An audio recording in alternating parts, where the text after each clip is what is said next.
Ladies and gentlemen, you'll not believe this, but the whole entire BGB crew is back together. That means D-Wayne, Dr. M, Aaron, Silly Sellers, and 2 Chainz. We are all here, and it is definitely our pleasure to give you a special Saturday episode today. Aaron, take it away, man. Welcome back. Ladies and gentlemen, boys and girls, children of all ages, D-Generation X is proud to bring to you. No, I'm not going to do that. I've been gone for a hot minute. It's good to be back with the fellas on the podcast. Yeah, I used to moderate a lot of these episodes, but my life situation has changed in a very positive way, not a bad way at all. And it's kind of forced me to take some time away from the podcast, not able to make the weekday recordings as often as I would like to. But I'm here. We're going to have our big 2016 edition of the Goldies coming up in the next couple weeks, and I definitely intend to be there for those. But Mr. Silly Sellers, you said you wanted everyone to kind of do introductions in a certain positive way. The power of positivity has been strong with you this morning/afternoon. So what did you want to start with today? Yes, and just to have everybody back, because I know all our lives, as you mentioned, Aaron, just put us in different segments in different ways. A lot of it positive this year for the BGB group of 2016. So I know we have some things that we do keep private, but if we could just say one thing that we are like, I guess not grateful, but one thing that's really been a positive turn for our life in 2016 that we want to share with the fans, since we're all together. And if you want me to, I can give you an example. Go first. Last night, actually, as you may know, fans, that Dr. M, myself, and Aaron are all educators. And I just actually passed my principal's test. So that's going to be like a new goal for me in the future, that I passed my principal's test last night. So we shall see how that goes in the future. But once again, just a good thing on the education tip for us. And you guys can feel free just to state one thing that you have. Aaron, did you want to go next? Sure. Just a lot of positive things with my family. I'm not going to get very specific, but my family's doing very well. And I've been progressing my career as well. Enrolled in graduate school. That's part of the reason I'm not able to be present as often. And coursework's going well. Research is going well. So a lot to be thankful and proud for sure. Dr. M, what about you? Oh, man, 2016 has been insane. But I do have to say I'm thankful to have started finally my career in academia, which was the goal all along. Excellent. Got a nice position down in the deep, and I do mean deep south. And wrestling territory. Yeah, really enjoying students, and nice to be in a position where I'm, making a comfortable living and, just enjoying it. 2 Chainz, how about you, man? I know you definitely took on a huge moderating role in the absence of Aaron, but what about you, man? What's been something positive for you? I think overall it's just really been a good blessed year. A lot of ups and downs, but overall a lot to just be thankful for. Nothing really shines in particular, but I will say that I've definitely taken a great pleasure in the growth in our friendship between the 5 of us, as well as the growth of our show as well. A lot of people are getting out, and a lot of connections, and all of it's been really healthy. 9 to 5s are cool. They get the job, they get the bills, and then the job or whatever done. But it's good to have something to relax to and enjoy on the side, and I definitely take a lot of pride in it. And D-Wayne, last but not least, how about you, sir?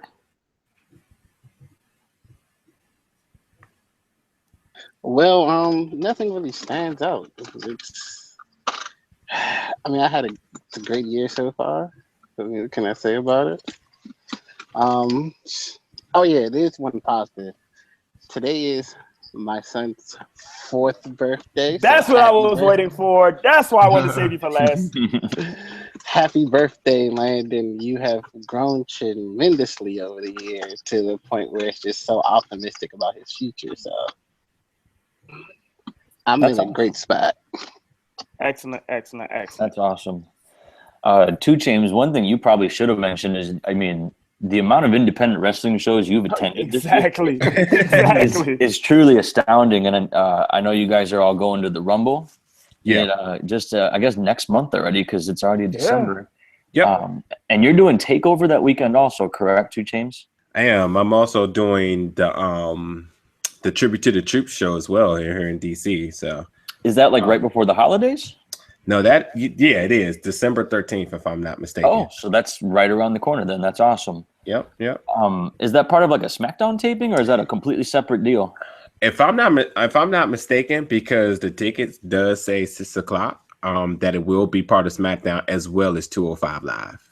Oh, you're gonna have quite a big night on your hands there. Then I'm gonna be getting tickets next week.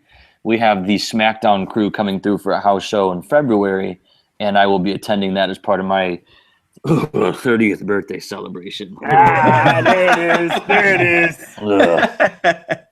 John Cena hasn't been to town in 4 years, and he is advertised for that show. And I guess 2 quick news bits to start off before I get into one hellacious of a rant.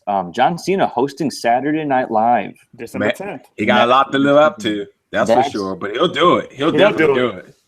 Well, and I think I don't know if you guys, I'm sure the show has been canceled by now, that Maya Rudolph, formerly of SNL, and Martin Short, they did like a variety show last year sometime. It was called Marty and Maya, and John Cena was a guest on one episode and did like 2 sketches, one of which he played like a Hulk Hogan type caricature.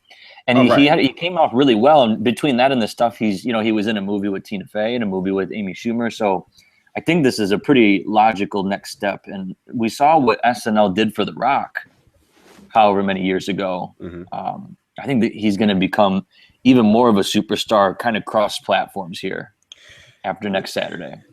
Assuming it goes well, like I think it will. Off the limb, just right now without thinking too hard, John Cena or The Rock, who would you take? As far as their comedic career.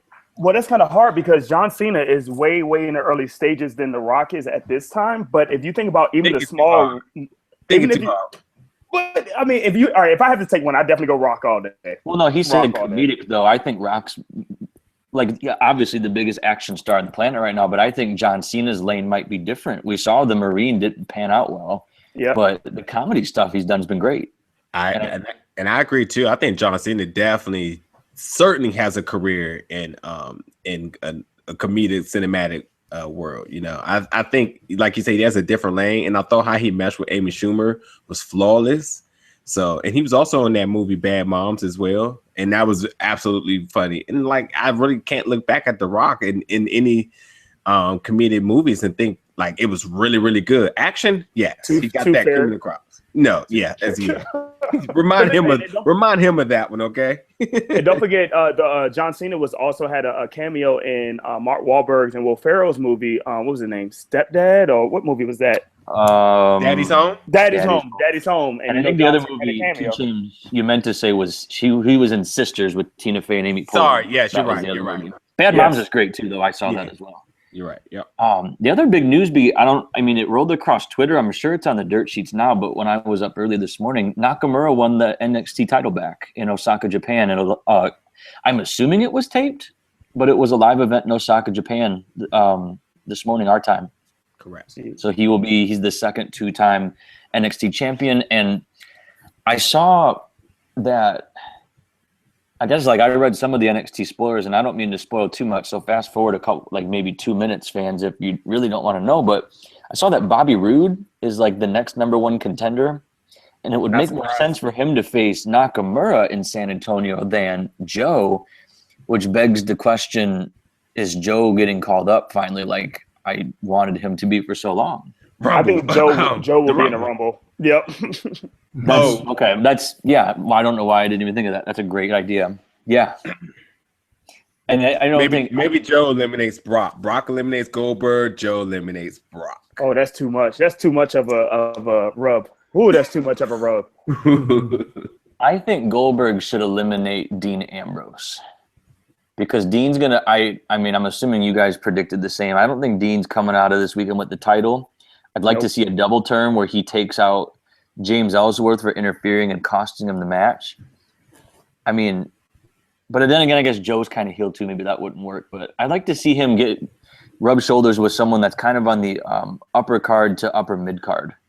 I think he's that caliber of a performer, and you got to strike while Joe's there because is he 40 yet? Because if he's not, he's pretty close.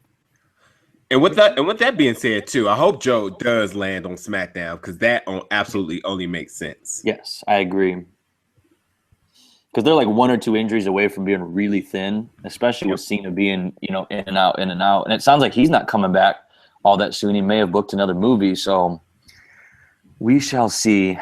Joe's 37. He's 37. Okay, thank you. Mm-hmm. That's about how old AJ is too, I suppose. Yep. Mm-hmm. I think Kevin Owens is a little younger than that. Mm-hmm. Mm-hmm. Is there anything else before I rant for a second? Can we get a quick Dr. M women's update of comparing Raw versus SmackDown? I have to give his or is that part of your rant that Dr. M is coming on it? It okay, is. We'll wait. No, but Dr. M can get on the positive tip first, and then I can tell him, even though he has his doctorate, why he's wrong. I have a direct question for you too as we get into that. I really want to know if you can make any sense of why Emma is being repackaged. No, I can't. I thought Emma was fine just the way she was before she got injured, and this whole makeover thing is problematic for a number of reasons. She doesn't need to be made over in terms of her appearance and her character, right? And this doesn't seem like a step forward. It feels like a step back, but we'll see. Does the makeover make you angry, Dr. M? Yes, that's absolutely. The point. That's the Makes point. Me angry. Well, yeah, I guess so. Here, I'll follow up with this. Did you see Emma in the title picture anytime soon in her current character? Yes. I did. Yeah.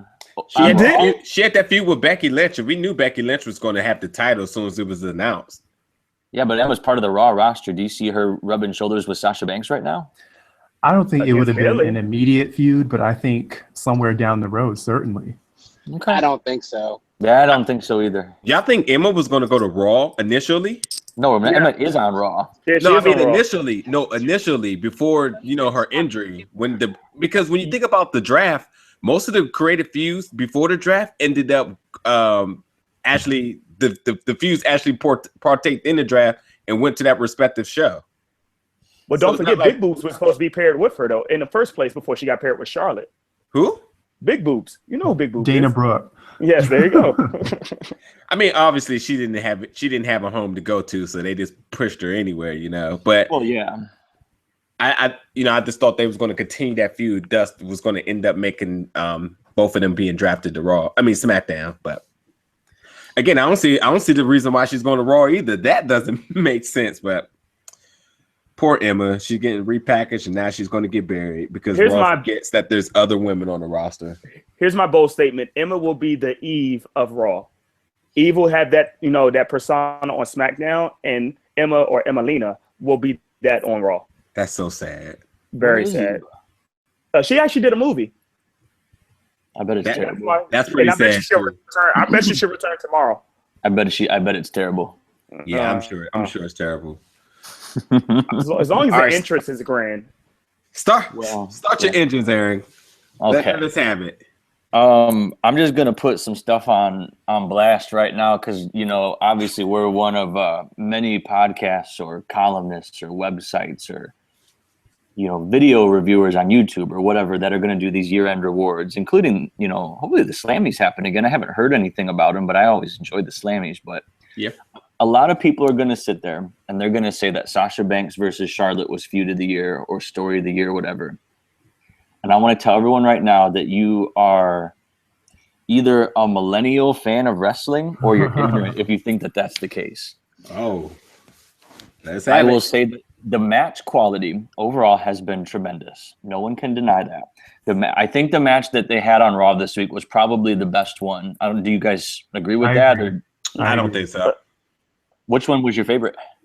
I have to think about it, but I didn't see anything spectacular outside of what I've already seen, which leads me to think that that match has already been duplicated. Not Hell in a Cell for sure, but there was absolutely another one that I thought was very more polished or identical, but just longer. I mean, I can't think of the last time we saw like a Falls Count Anywhere type of scenario. Then again, every time the Shield are in a match, it seems like Roman or someone's brawling all over the crowd. But I really dug the finish, the submission on the guardrail. That was. I dug the moonsault off the announce table. I just thought they really built up Charlotte with the heel heat, completely grounding and pounding Sasha, only for Sasha to kind of come back at the end. I thought it was a cool story within that match, but I heard on a podcast this week that they were comparing these two to kind of like Brett and Shawn's rivalry. And I think that's it's such an unjust comparison, because you look at Brett and Shawn, Brett ascended the ranks a little earlier than Shawn because he's a little older. They, I believe they had some initial battles over the Intercontinental Championship, and certainly in the tag division with the Rockers and the Hart Foundation. And, you know, you have to keep in mind, this was stretched over years. You had the classic Iron Man match. You had the, you know, the Canada disrespect stuff that Shawn was doing with the Generation X, all of it culminating, of course, in the infamous Survivor Series match. And, you know, again, this was years and years. Some of it was based on real life heat too. You think about the Sunny Days comment, and it's just such a classic historic rivalry. You can fast forward and talk about other just historic rivalries that lasted several years and stood the test of time. You think about Austin Rock. To a shorter extent, chronologically, you think about Angle and Lesnar, stuff like that. Think about what these two have done, and it hasn't even taken place within a calendar year. You know, you had the PCB versus, what were the other teams? Team Bad versus Team Bellas or something to start last year. That all stretched out to Nikki eventually losing the title and going away with their injury. And then you kind of built up Charlotte. The triple threat at Mania was historic for the fact that it took place and represented what it represented, which was a turn in the culture of wrestling, with females specifically. And then you think about what they've done with that title. Sasha's won it 3 different times on free TV in matches that were not built up terribly far in advance. Charlotte has looked far better, considering she's won on the bigger stages at pay-per-views, having yet to lose on pay-per-view since she's joined the main roster. And then Mick Foley's comments kind of led you to believe that this was the culminating pinnacle match in the feud, and we're going to go a different direction starting on Monday, even though theoretically Charlotte is owed a rematch clause for that title. I don't know. It just doesn't feel like it's been built up as a story. And it, you know, they've been put in some of these main event slots, but did the feud deserve the main event slots each time? I would say maybe in the Cell it did, because that was the first Cell match. But then again, you know, we had kind of gone away from Sasha and Charlotte for a while, only to kind of come back to it and be like, well, we're going to do this match because we want to be the first females in a Cell. Like, I don't know, man. Maybe I'm old school, but the way I was brought up, you got in a Cell because you had some serious beef to settle, and then that was it. Win, lose, or draw, you two were going your separate ways and saying, all right, that's it. And only now that, you know, they do the Cell match, they both come out and wrestle pretty much the next. Well, I don't know if Sasha did, but Charlotte did. And then 2 weeks later or whatever, they have another match at Survivor Series. And then 2 weeks later, another match on Raw. And I don't know. It just feels like the issue's been forced so much that it's really diluted the whole story. And like, yes, they've accomplished a lot for female wrestling, and that's a historic thing. But I don't know. How historic is it really if the story sucked? All right, let me ask you this. Now, Aaron, I absolutely agree with you as far as why this should not be the feud of the year, but who would you give it to? The feud of the year? Oh, you can't spoil that. I mean, I can't. You're trying to cheat. I can't spoil that, but I will say it'd be between two feuds. One which involves a person who can only be described as awesome, or I might even go as far as putting a lot of these people that I'm going to list in the feud of the year on a certain list. I haven't decided yet. Okay. Sounds good. I mean, you could even really, depending on what happens on Total Nonstop Deletion in 2 weeks' time, you could even give it to that, because nothing has been more buzzworthy than the broken Matt Hardy thing this year. There you go. You know, yeah, you definitely got. That's not really a feud. It's like maybe Matt Hardy with versus Logic, but it's a good story. Matt Hardy will end up on one of your answers for end of year rewards for sure. There's no question. But that Decay versus the broken Matt Hardy family, so to say, has definitely been worth a nomination if you ask me. But I think to answer your question, though, I think the Hell in a Cell has been symbolized or symbolic for the end of feuds, and you're right, where beef's in, and you know that's where it should be. So I never thought of it that way, and I've definitely like to allude to being an old school like type of like when it came to the Attitude Era, where like I always say, when you have a beef, you come out, you handle it then. And I think that definitely goes hand in hand with how Hell in the Cells has been booked. Right. So, Well, wouldn't you even say it sort of buries the stipulation a little bit? You think about what, like, one of my favorite cell matches I was actually in attendance for, Edge versus Taker, and another one that comes to mind that really meant something was the culmination of the Batista Triple H feud. I believe it was at Vengeance 2005. And like here you had this Hell in a Cell card where they booked 3 cell matches just because they could book them. I think the only feud that really deserved it, and even then I would say it's questionable, was Roman and Rusev. yeah. Right. I don't know. It's just And I'm gonna bring up very similar sentiment when we talk about 205 Live later in this episode.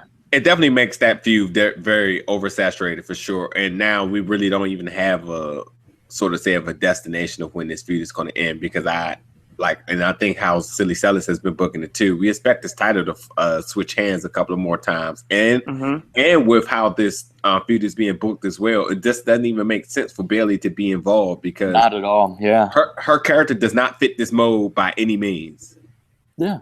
The You're whole absolutely right. Even the whole invasion with Bayley seemed way out of place. So When she was like stomping people on SmackDown Live. Yeah. Yeah. Kind of weird.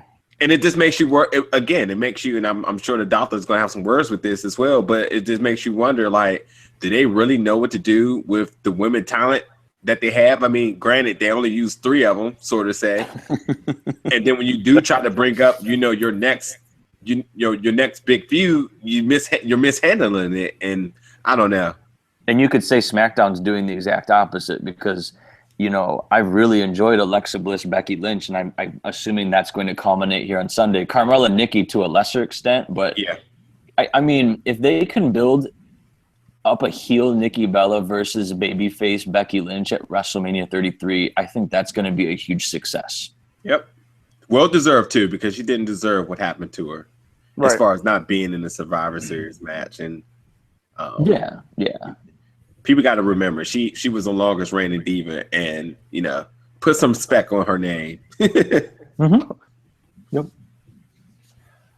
I guess any other? Yeah, go ahead. Sorry. The Sasha Charlotte feud has been, the booking has been odd. I will admit that, but I wasn't upset with the extra match on this past Raw, because while I agree that Hell in a Cell should be a culminating match, as it has been in the past, I think everyone will admit that the ending to their Hell in a Cell match was not all that satisfactory, right? So to me, it kind of made sense that they kind of tried again and had a nice sort of definitive match. And that match they had this past Raw, I thought was great.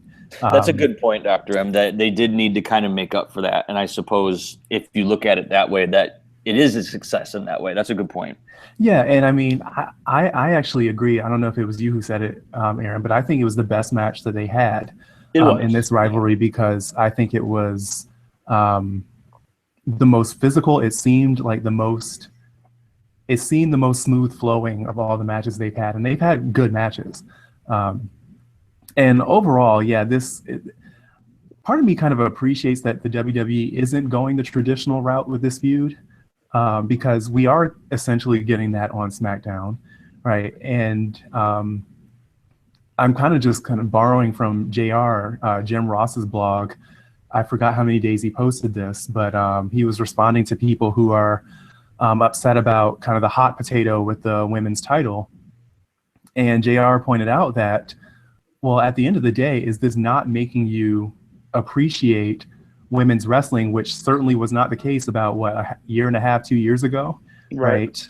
When Sasha and Charlotte have a match, I don't care if it's after Hell in a Cell or not, when they have a match, I sit down and watch. I don't necessarily do the same thing for most of the other superstars on Raw. I'm usually multitasking, right? But when they come on TV, I pay attention. And I think that's a testament to the fact that, is the story great? Probably not, but their matches are great. And I think that's what matters. Yeah, that matters. And I agree. That match on Raw this past week was absolutely great. But I think it was a good way to protect Charlotte and Sasha. You had to have Charlotte win on the pay-per-view to keep her undefeated on the pay-per-view. But at the end of the day, you want Sasha to go into WrestleMania season with the belt because, again, like I always said, I think that your money match at the end of the day for WrestleMania is Bayley versus Sasha. I think we won't see hot potato with the title from now until WrestleMania. Mm-hmm.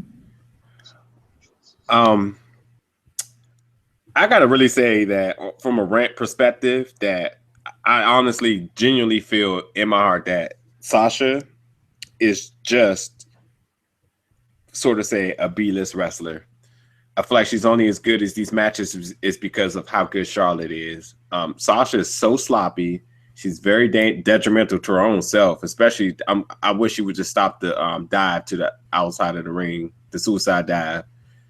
And it's rare that you've seen Sasha with an OMG moment in any of these matches. So I don't feel like she's sort of say elevating her moveset or actually elevating these spots in these spotlight matches that she's getting. I feel like Charlotte is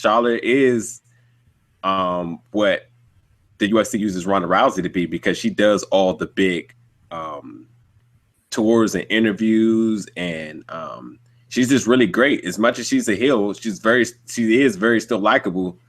And I really honestly feel that if it really wasn't for her being in this feud, Sasha, who still has been running the same gimmick since NXT, wouldn't be very acceptable as much people as riding her bandwagon. And like me and Silly Sellers kind of agreed on the last show, Charlotte's been more of the boss than Sasha's been to her own gimmick. Yeah, you're not wrong. I think that gimmick worked a lot better in, venues that seated a couple thousand, not, tens of thousands. Yeah, that's a really good point, man. And I wonder how long she'll have the title and even how effective a feud with Bayley could or would be. You know what I think would be a really great reset to the whole thing? Have Nia Jax challenge and subsequently just utterly decimate her and take the title at Roadblock. I'm with it. That's compelling to me. I'm with it. And then the story becomes, who's going to take Nia Jax down? You send Bayley at her, and then you send Sasha at her, and maybe finally at WrestleMania, it's Nia Jax and Charlotte. That's a match that I wouldn't mind seeing. Dr. That'd M, be a cool match. Right? Would you agree with me, Dr. M, if I said they should have built Nia Jax like Karma would have been? That would have been nice, yeah. And I mean, I think it's definitely sometime in 2017, Nia Jax is going to be the women's champ. I don't think anyone can really deny that. But yeah, and Charlotte and Nia Jax, that would be a great match. I think Sasha and Bayley could work, but Sasha just needs to go heel. Yeah, I'm Sasha not really is at her best when she's a heel. Now you're talking. And if they can kind of switch that back, I think that's definitely a money match. I mean, Sasha is she just has that magnetism about her. I think that's why she is constantly in the title picture and in the main event. When she's on TV, people tune in, right? Heel or face, but I think more is a heel. And so, a heel Sasha versus face Bayley at WrestleMania, I think that'd be money. I mean, that's the same recipe that you have for NXT TakeOver Brooklyn. So, as stellar as that match was, and definitely match of the year candidate for last year, if you can duplicate that by any means, it's going to be great, especially on the stage of WrestleMania. But absolutely, Sasha as a heel is the way to go. Bayley, aka female John Cena. I mean, when you think about that, it's going to be great. They might be your two most marketable women in WWE at this point. So why not ride with them? And who's to say those two couldn't have a grudge match at WrestleMania that had nothing to do with the title? True. Like, is there anything to prevent us from having more than two women's matches this year? That's what I was about to say. Like, would you guys be opening if we had for a non-title match, we have a heel Sasha against Bayley and just have a 30-minute Iron Woman match that can open WrestleMania? Would you be against that? I mean, they're not going to book that on Mania because it's such a stacked card already. But I think they go WrestleMania being 6 hours now. Well, I guess maybe you would have room for it. I think a 10 to 12-minute match would be sufficient. You could leave people wanting more. But no, I think.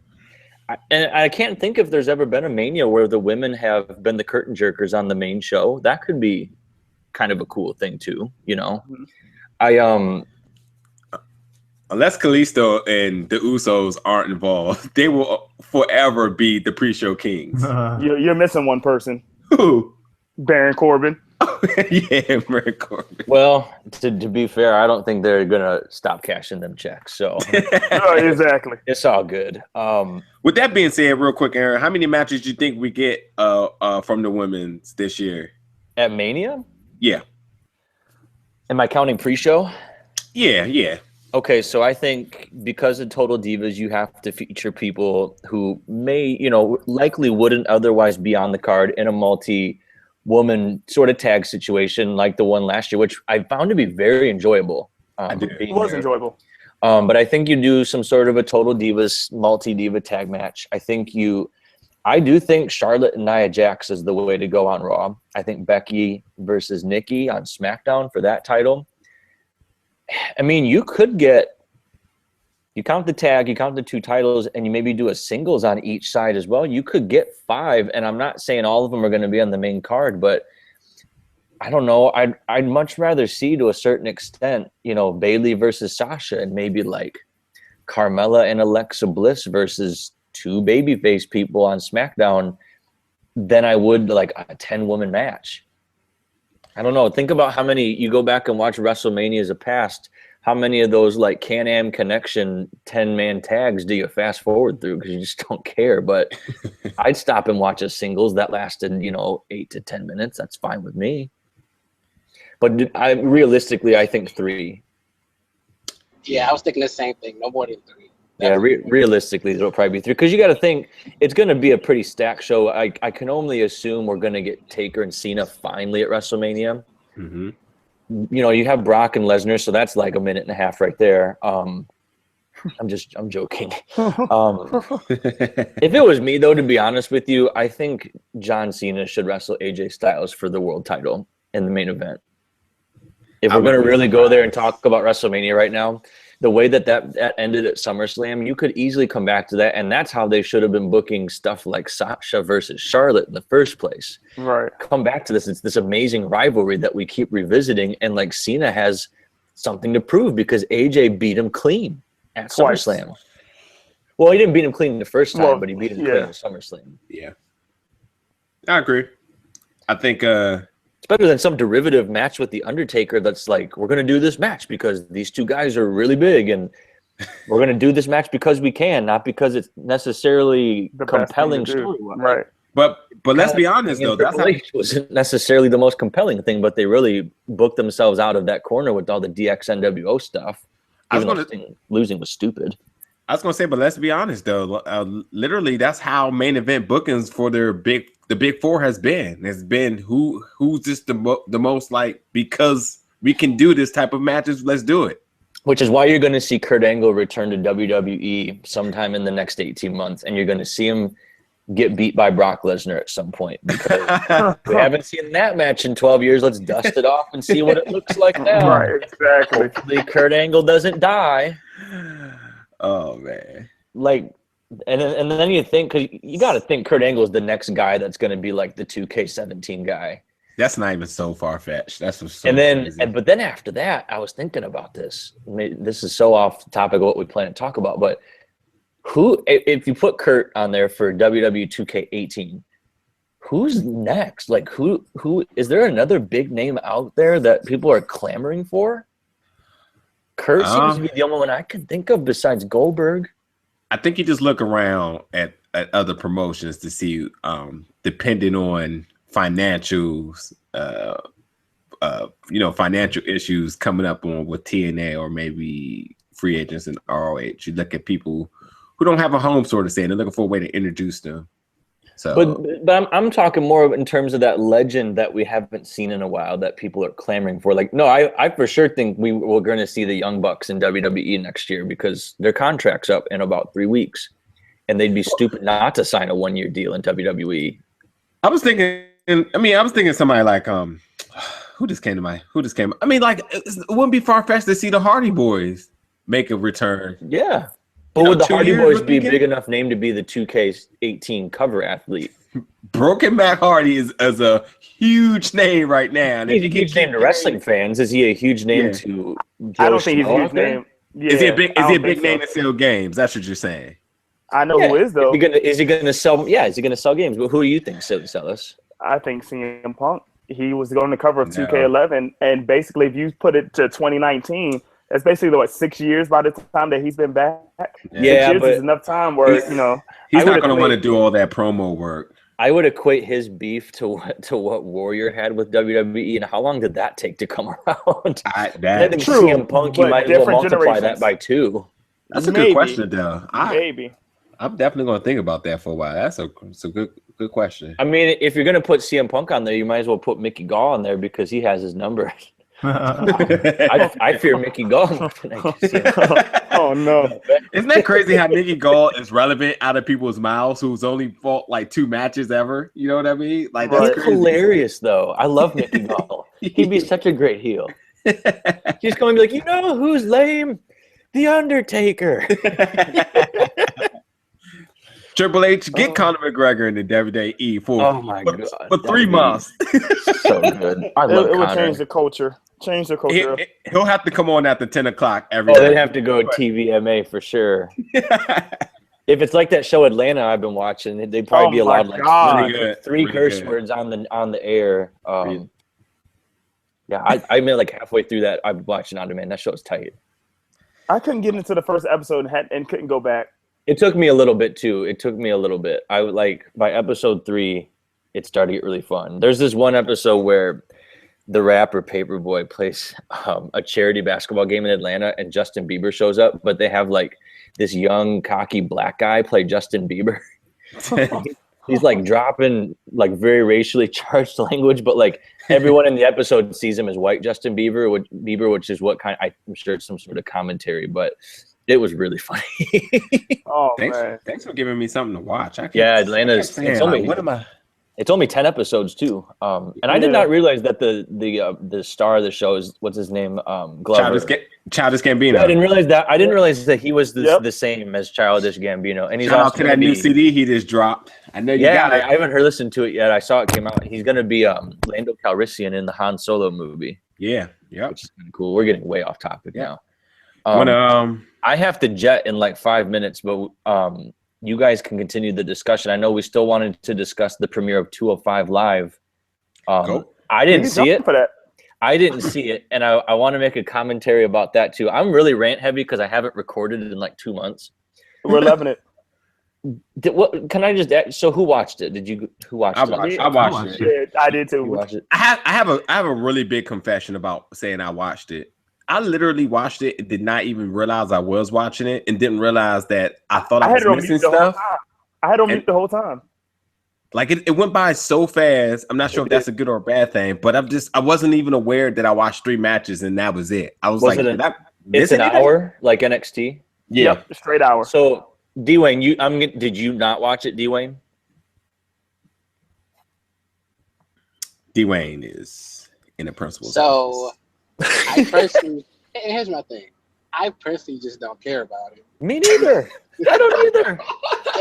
And I hate to say this because, like, I can't take the Cruiserweight division serious. Like, maybe one day I'll be able to take it serious. But right now, tell me why, Dwayne, because I want to know if you and I are on the same page here. I also don't take it seriously, and I can't tell you the last time I actually watched a full Cruiserweight match because I fast forward through them on Raw these days. Yeah. Why don't you take it seriously?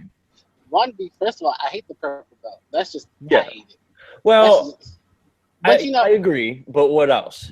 Lack of character development. I think they really haven't put any development to me. It's just like that's why they have the show. And even if they had the show, it's just like they bring out the same storyline for a different person. The same character, kind of like the same character for a different person that we just heard about 2 weeks before. It's just like I don't think they know what to do with them yet. I think what they did with the CWC is what they were supposed to do. Now they say, oh, yeah, we saw the success of the CWC. Let's have a Cruiserweight division. Now, oh, my God, I don't know what to do with them. That's just like... They're just like building up all of these intellectual properties and making programming out of it, not thinking you have an audience that's getting to the saturation point. We think about how much televised wrestling we have in the year 2016, not just WWE, but across the board.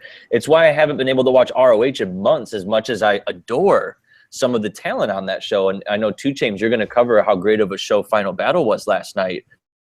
But you have 205 Live, you have NXT, you have Raw, you have SmackDown, you have Talking Smack, which is my favorite show of the week, folks. And then you have like the lesser shows. I know they just canceled Superstars, but I think Main Event's still a thing. And then you're going to have this all-women tournament. You're going to have the Cruiserweight Classic, I'm assuming, happen on 205 Live next year. You're going to have... I think the women's tournament is taking over for the CWC. Okay, well, good. It's a lot to watch. And if they're not telling stories with the Cruiserweights, why would I go out of my way to watch more flips and kicks? And not that that's what all the Cruiserweights do, but I just love how seriously it was. How seriously it was taken in the Cruiserweight Classic, and how like bottled and like homogenized it's been since it's been on Raw. I think they're doing a really big disservice to a lot of really talented people, and I don't know. It seems to be the way with entertainment, though. If you think about it, like we're gonna put all these shows on demand because people want to binge watch everything, content. Like, just to be clear, it's been a really abysmal month for me as a music fan. The new Metallica album came out, and I like about maybe 50% of the songs on it. The new Avenged Sevenfold record come out, I like even less of it. The new Green Day record came out, and it sounds like stock Green Day. It's just like, I don't know. Am I getting to be an old jaded man, or is there some faults to be had here with the wrestling product, folks? You know what? This is the magic when we all get together, because we all have very, very different perspectives where some of us agree with certain aspects and some of us don't. Now, agreed. Yes, there's a lot of material to watch right now, and I think I don't think it's a crime to not watch it all. You know, to be a wrestling fan doesn't mean you have to watch everything that's out. However, we as in wrestling fans were complaining because this Cruiserweights was not used successfully on Raw. Right. But before the CWC even happened, a lot of us didn't even know who these guys were. So granted, the CWC success is because it was new, and you was able to gravitate to certain wrestlers that you were a fan of. You did get sort of say of a cultural background minus a small personal background of them, and you gotta be a fan of, you know, the different styles that was being displayed. Sort of say your favorite indie wrestler now is on TV at your own pleasure to watch at any time. So yes, it was an epic fail on Raw because they said, everybody likes all these guys, let's just put them on there and you know, let them fight a match and that's it. Now with 205 Live, you are getting to see the personal side of them. So you are really character developing these people, and you're doing it on the fly. Granted, this is not happening on Battleground, or this is not happening on Tough Enough. Their skills have already been displayed. Now you get to see essentially who these people were before they became WWE superstars. So for one episode there, I think it's really harsh for people to say like it's not good, you know? And it's crazy. The crazy thing about it is, as bad as Michael Cole booking has been for the Cruiserweights, for all this high flying and how fast they are, Jack Gallagher is not that style, yet the fans loved him. He's very special in the ring. He's very different. Granted, he has a little mustache like the Vaudevillain, yet he stands out as being the highlight of that show over Rich Swann, over Brian Kendrick. Rich Swann won the title, right? He did. Indeed. But Jack Gallagher was the talk on Twitter, if you ask me. So they've had 3 people with that title already. But you know where the character development is happening, though. I would disagree that there's no character development happening, because it is happening, but it's just not happening where anyone is seeing it. Like, it's happening on WWE's YouTube channel, right? I don't know if you all ever have a chance to like check that out, but like after Raw, sometimes they'll put up like backstage interviews with like the various superstars. And like the past couple of weeks, there's been really interesting interviews with Tony Nese and Drew Gulak, Noam Dar, some of these cruiserweights that we see on TV. But those interviews never make it to Raw or to SmackDown, and to some extent not to 205 Live. So I think the issue is not that there's not character development, because that's not true. The issue is that the character development is like not being advertised to anyone, unless you regularly visit youtube.com/WWE and look at the videos. That's an indictment then of them making it a sideshow as opposed to like actual characters. But I'm glad you pointed that out, because I might check that out. I have to go, you guys, but continue this conversation, and I will try to make it again for the award show, okay? Good stuff, Aaron. Glad you're back, man. Yep. See you guys. So Hey, Marcus, I got a quick question. Do you believe that that culture is being brought upon because that's actually what you had to do for indie talent anyway? You had to go find them. You had to find out where they were going to be booked or what was going on in their storylines. That's a good question. Yeah, I never thought of it that way, but I don't know. You might be right. It's just weird that WWE, and it's not just the cruiserweights. That's a lot of the stars in WWE that you don't really get to hear much from on TV. You go on their YouTube channel, like I said, really interesting backstage interviews where you actually start to get to know the characters a little bit more. And so it just trying to say is what? So basically, what you're trying to say is I have to go watch some more wrestling, saturation of wrestling to get some character development. No, but this time it's not wrestling though. These are like 1 minute interviews backstage where like. But you're telling me I have to take time out to do that. Well, yeah, if you want to get to know, apparently right now that's what we have to do. But this should be done over television. I completely agree. But that's happening on 205 Live.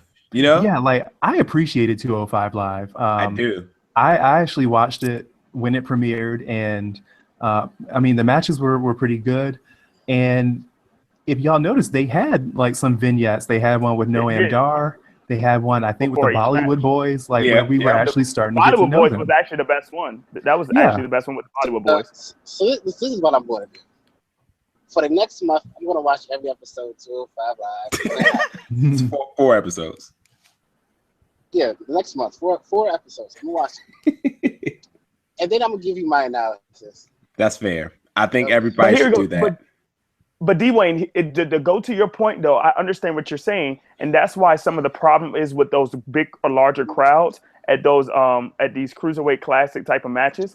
Because if you have fans like D-Wayne who will go to a Raw or go to a SmackDown and not know who these guys are because they don't look at the network heavily, they don't look at those YouTube channels, that's why the reaction is so lame. When you go to those smaller venue shows like in Full Sail, and you have everybody's amped up. You have your hardcore wrestling fans who do the research, who do the independent shows like 2 Chainz has been done a lot this year, who knows these guys, who knows what they've been doing on these other independent circuits, and then they have the appreciation for them. So that's why WWE needs to make sure, if you want people to know these guys, you have to make it more, and like Dr. M agreed, you have to make it more available where it's easier than to access instead of searching all over the place and trying to track all this content.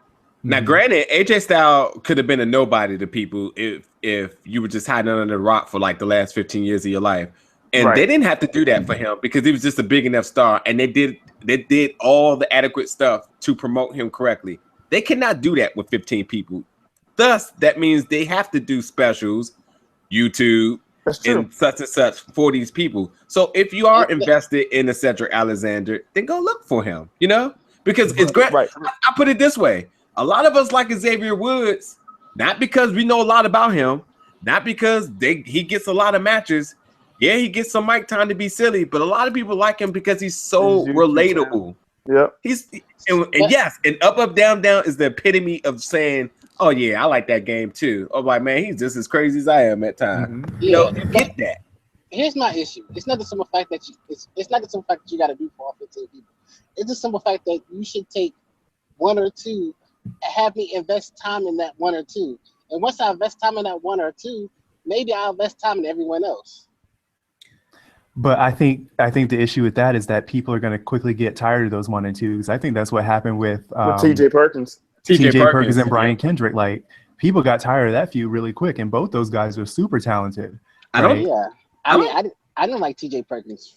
I don't think people like TJ Perkins too much because it just seems kind of ripped off-ish. I think people do like Brian Kendrick, and Brian Kendrick is helping elevate other talent.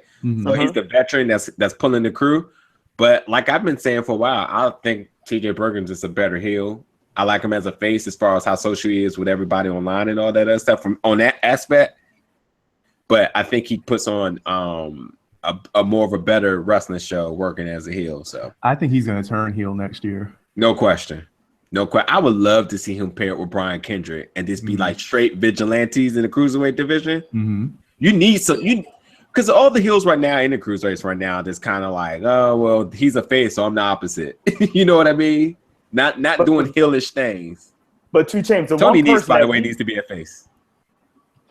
The one thing that we also even mentioned this too, and maybe because we back Cedric Alexander so much, they really have to be careful with him, because you don't want him to take these unnecessary losses where his character development is not being developed as a face. And I personally think he's better as a heel too, because 2 Chainz, remember, I will always go back to this match. When he was a heel, when we went to Death Before Dishonor in ROH and Cedric was fighting Moose, Cedric was his best at the heel when he like told the story in the ring. So they need to build off of that to let him elevate it and maybe be the leader of that cruiserweight division.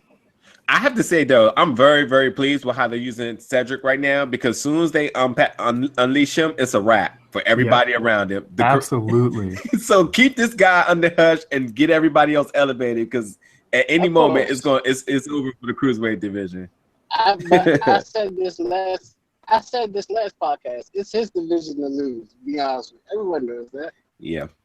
He is the next big star, and although I like what they're doing with Rich Swann too.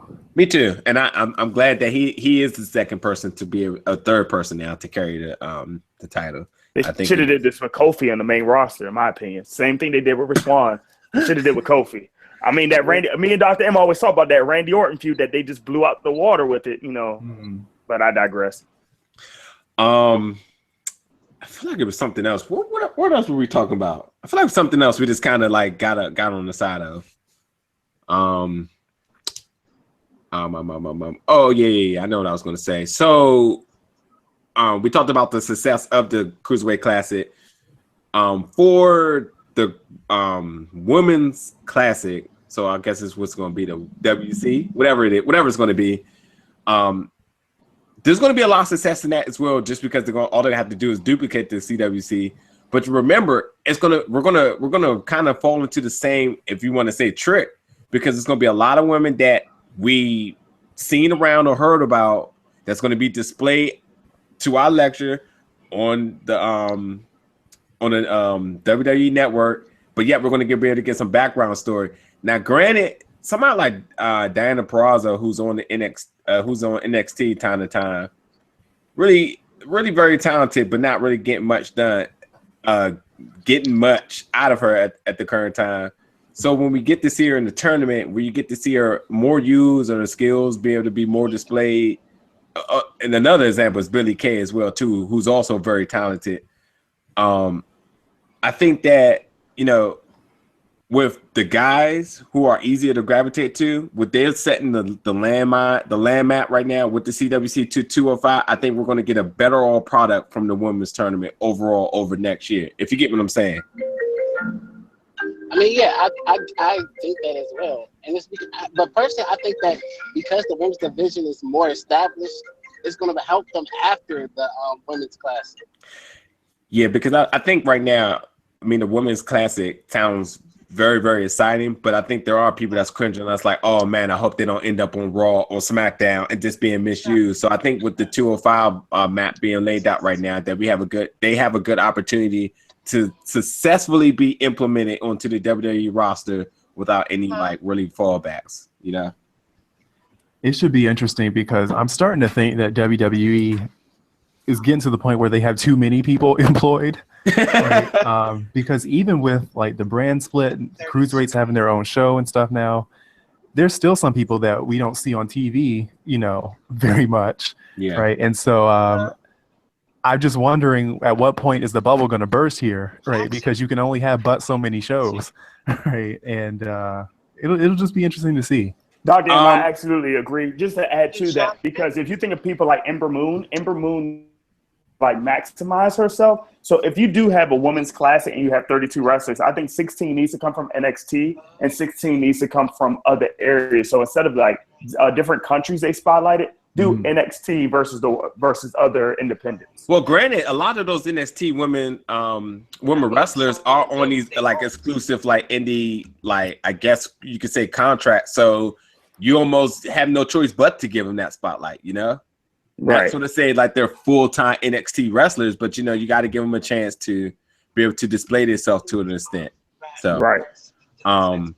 I got a lot of like intrigue for it, and I think it's going to be great. Plus, I'm not as big as this fan as the Doctor. I would never take that shine, but I am pro women's wrestling. Doctor, can we give you a second to recap or just rant about any particular issues you've seen over Raw and SmackDown over this past week? We got Aaron's perspective, and I feel like you're itching to get something off as well. Oh man, I don't know if I have a rant about anything. I don't know. I'm not upset really about anything that's going on right now. Outside of, I am looking forward to TLC coming and going. Because as much as I root for the SmackDown brand because they're doing a lot with a much thinner roster, I can't sit through another Nikki Bella and Carmella match. That's been pretty brutal as well too. Bad it all. I mean, as great as Ziggler and The Miz are, I am so sick of that feud. I mean, AJ and Dean Ambrose, I think is good in part because James Ellsworth has just added so much to it. Yeah. But I'm just ready for SmackDown to hit the reset button because, I mean, they've done a nice job developing these storylines, but you can only beat a dead horse for so long. And I feel like once TLC like comes and goes, I'll be a little bit more interested in the SmackDown product. I'm right with you on that. I'm gonna shoot a couple other questions to you, and I definitely want to just cover ROH before we end the show for tonight. NXT TakeOver San Antonio. Asuka is still your current champion. Right now, who do you think is even worthy of pairing with her for that match? And you can go any perspective on this. Somebody that can come down, somebody that's already on NXT roster, or maybe a legend to return, or whatever it could be. I like what they did with Mickie James coming back and challenging, and I almost think WWE or NXT should do a storyline where, because I don't think Ember Moon is quite ready yet. I don't think it'll be too long, but I wouldn't be all that interested in an Ember Moon Asuka feud just yet. Agreed. But you know who I think they should bring back? I think they should bring Karma back and have her challenge Asuka at NXT TakeOver. And I mean, because I think that would be a great way to really, I mean, Asuka's already established herself as the most dominant, but if she can take out Karma, right, then people are going to be really asking the question, who can beat her, right? Because yeah, she took out Mickie, but I mean, that wasn't a big shock. Yeah. But if she can do the same thing to Karma in San Antonio, then I mean, she would really cement herself as probably the most dominant NXT Women's Champ, and it would make Ember finally beating her all that greater. Or just vacate the title. I mean, how bad? I'll say vacate it. Yeah, I mean, that'd just be like, you know, that'd be awesome. I'm trying to use family-friendly words there.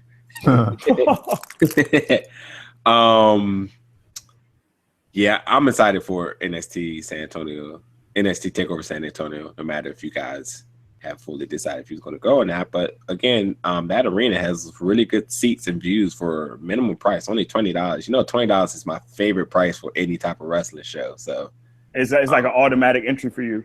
Yeah, $20 is, you know, that's like a lounge. You cut the grass, you get $20. So can't go wrong there.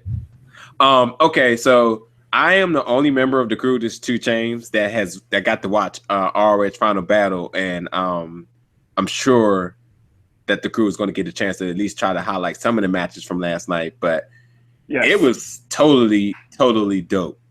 Like very, very, very, very good.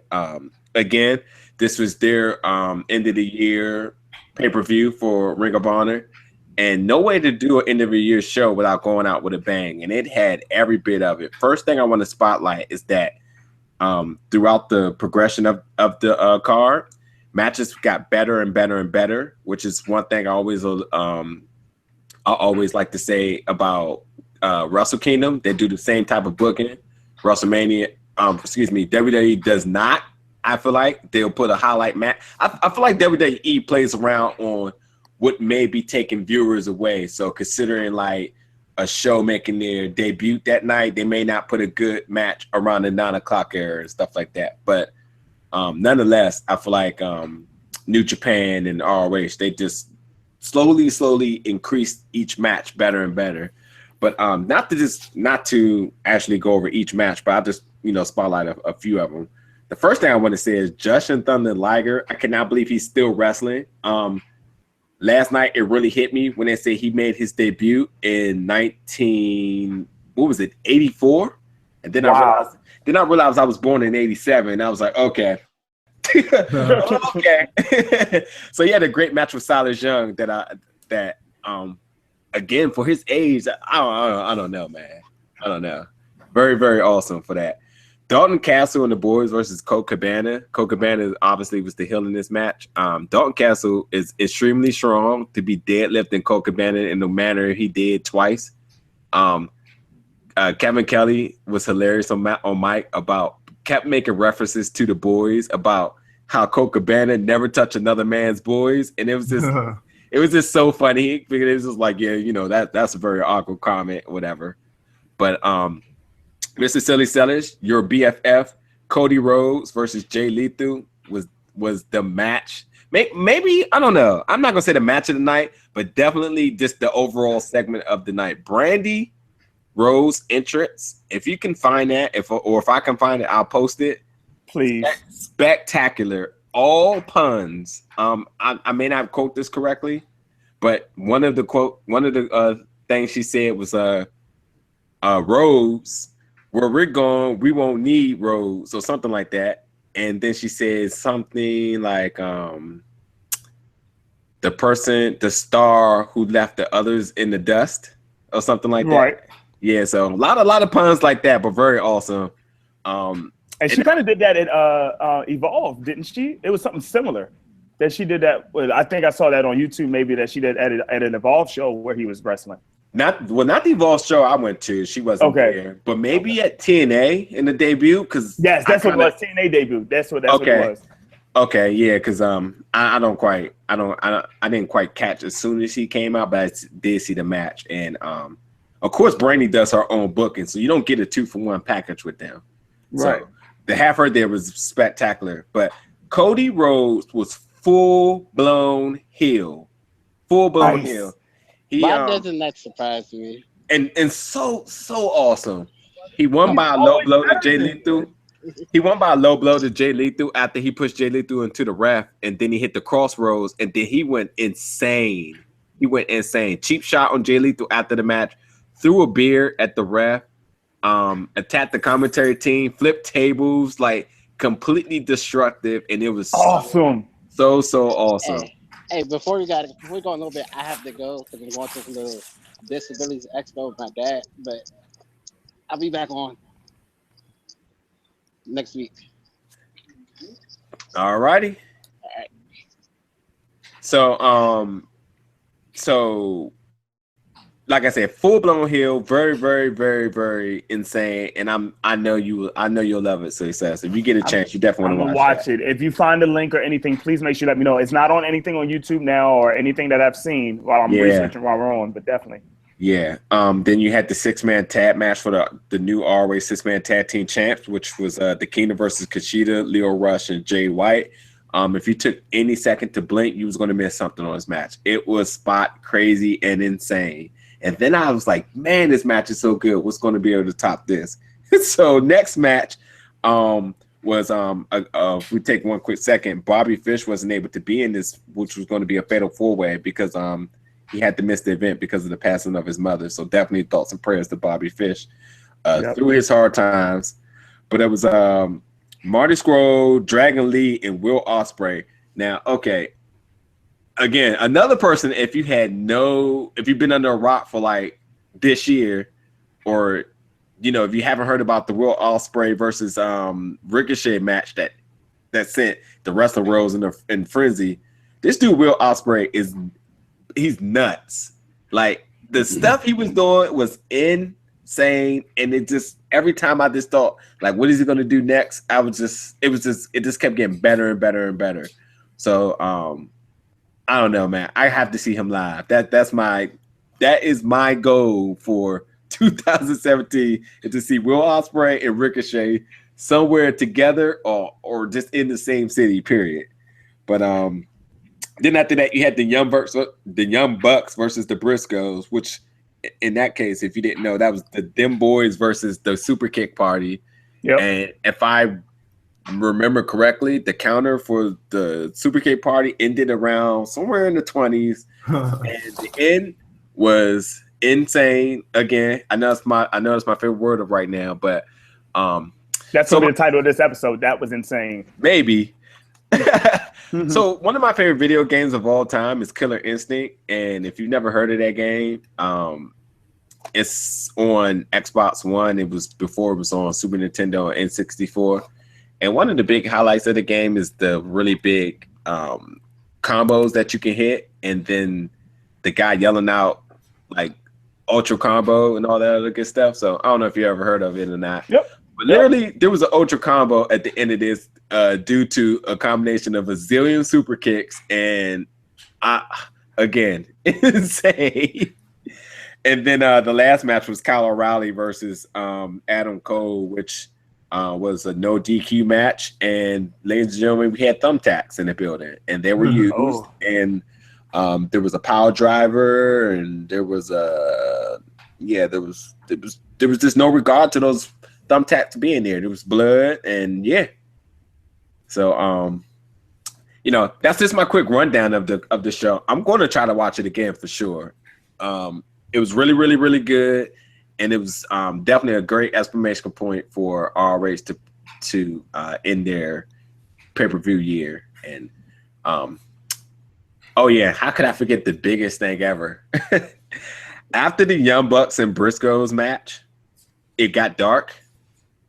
The whole arena went dark just for broken Matt Hardy to appear on the screen. And he rendered that the Briscoes was obsolete and that they were going to come to ROH next year to delete the Young Bucks. Can you believe? I don't even know what to think about that still. Brother Nero. As hot as the Hardys have been this year, and now they're doing stuff like this. Oh man, I don't know. I will just quote a guy we follow on Twitter by the name of Justin LeBar, because I think he said it exactly right, that Matt Hardy has the wrestling world in his hands. Yes, he does. And he got at TNA. I'm telling you, like on Sonic when like you're drowning in the water and you're waiting for that one little bubble, the air bubble. But the air bubble is Matt Hardy right there. Funny, too funny. Yeah. Oh man, I can't wait, man. That's exciting. I'm all for that, man. I love stuff like that. Like the implications of dream matches is happening all over. And like Aaron said, Young Bucks contracts are coming up. So, after that match, where do they go? TNA, they're still kind of in the limbo. Who knows if they're like financially good for the next year. This is a lot going on right now, and I'm just excited by all means. So that's awesome. That is awesome. So, ladies and gentlemen, did we cover everything? Oh yeah. I mean, we covered Raw, SmackDown, Raw, SmackDown 205. We talked about the TLC. We talked about the Royal Rumble, which we're going to be in attendance to. NXT TakeOver San Antonio, and we just went over ROH. So I guess the only thing now is that before we get out of here, just to let you know that I think we agree, but if not, one of our episodes coming up before the end of this year will be our 2006 Goldie Awards. Now, last year we did it on episode 51. If you want to go back and listen to it, but yeah, the Big Gold Belt Wrestling Podcast, we just have a list of awards that we want to give to wrestlers as far as, best gimmicks, wrestler of the year, best feuds, best tag teams, most charismatic, best technical wrestler. We want to go over stuff like maybe like the best shows of the year and, all types of random stuff like that. And, some of it's going to be straight across the board. But, we do have some kind of wacky and funny awards as well too, like Botch of the Year, and last year we had a kayfabe moment of the year. Basically, I think we kind of alluded to that as being like somebody we thought, or somebody or something we thought was going to be something, but actually not. Catfish of the Year, somebody we thought was actually going to, be somebody, but actually didn't. Oh, I got one for that this year. I'm not even going to say that person's name. Shocking moment of the year, something that was just so spectacular, like I don't know, Broken Matt Hardy showing up at the ROH show, something like that. But yeah, just a lot of stuff like that. So it's going to definitely be one of our favorite and fun shows that we have. We'll have the whole team together. So it may run a little bit over an hour because last year I think we did, but nonetheless, we'll get it out. And I was hoping to get all of our results panned out onto a sheet and have it posted on our page, which you could, either find on Tumblr or on Facebook where I have it posted. But sounds what, Sellers? Huh? You just drop out there on me. Don't you love technical issues? Yeah, but it should be a good show. But before we go, any of you guys, got any comments or anything you want before we sign off? I'm good. It was just glad to have the whole band back together. I know lives are busy, but this was good. This was good on a good Saturday episode. Indeed. All right. So for 2 Chainz, Aaron, D-Wayne, Silly Sellers, and Dr. M, this is the Big Gold Belt Wrestling Podcast. Blah blah blah. Catch us every Wednesday, 8 p.m. Eastern Standard Time for our regular weekly show. But look forward to having us come out with something on the weekend. It kind of fits most of our schedule better. But again, just want to make sure we stay true to our regular 8 o'clock for all our fans that, are able to drop in then. And we'll get back to you next week. Peace out.